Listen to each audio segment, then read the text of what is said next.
यह कहानी एक ब्रह्म राक्षस की है। हमारे गांव में एक ब्राह्मण रहते थे जिनका नाम दुर्जय सिंह है। दुर्जय सिंह को लोग दुर्जन जी कहकर बुलाते थे। उनके घर से कुछ दूरी पर एक खेत था। उस खेत में एक बहुत बड़ा बरगद का पेड़ था। वह बरगद का पेड़ बहुत पुराना था। कुछ समय के बाद उन्होंने उस खेत पर घर बनाने की सोची। पहले वाला घर बहुत छोटा होने की वजह से उन्होंने खेत पर घर बनाने की सोची। उन्होंने उस बरगद के पेड़ को कटवाया, अपना और घर बनवा लिया। कुछ दिन तो ठीक ठाक चला, पर कुछ दिन के बाद दुर्जन जी बड़े परेशान रहने लगे। वह कभी पूजा करते और कभी पूजा भी नहीं करते थे।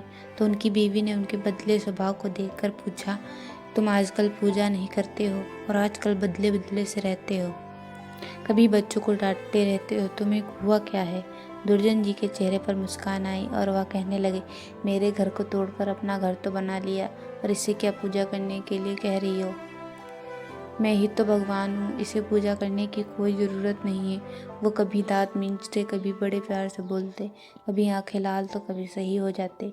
उनकी बीवी के शक हो गया कि जरूर किसी का साया है और वो बातें ऐसे नहीं करते हैं जैसे कि उनके अंदर से दो लोग बोल रहे हों। तब उनकी बीवी ने उन्हें बिठाकर हनुमान चालीसा पढ़ने लगी। वो सोच रही थी अगर कोई होगा तो भाग जाएगा, पर दुर्जन जी पर उसका कोई असर नहीं पड़ रहा था।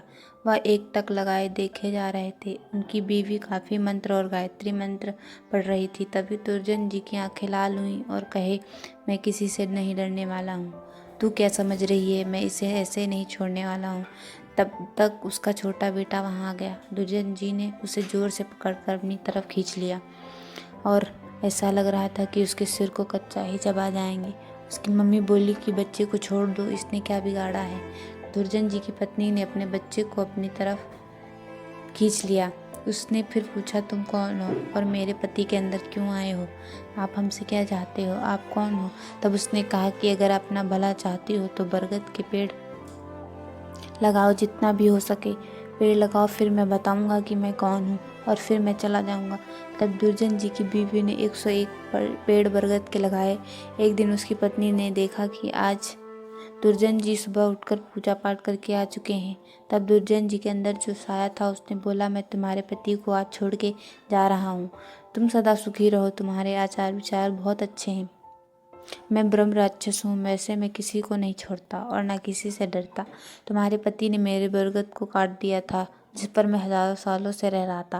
मुझे गुस्सा तो आया, पर मैं तुम्हारी अच्छाई के कारण मैंने इसे छोड़ दिया। तब तक दुर्जन जी अचानक सही हो गए। तब दुर्जन जी की बीवी की आंखों में आंसू निकल आए। तो दोस्तों, अगर बुरे के साथ अच्छा करोगे तो एक दिन वह भी अच्छा होगा।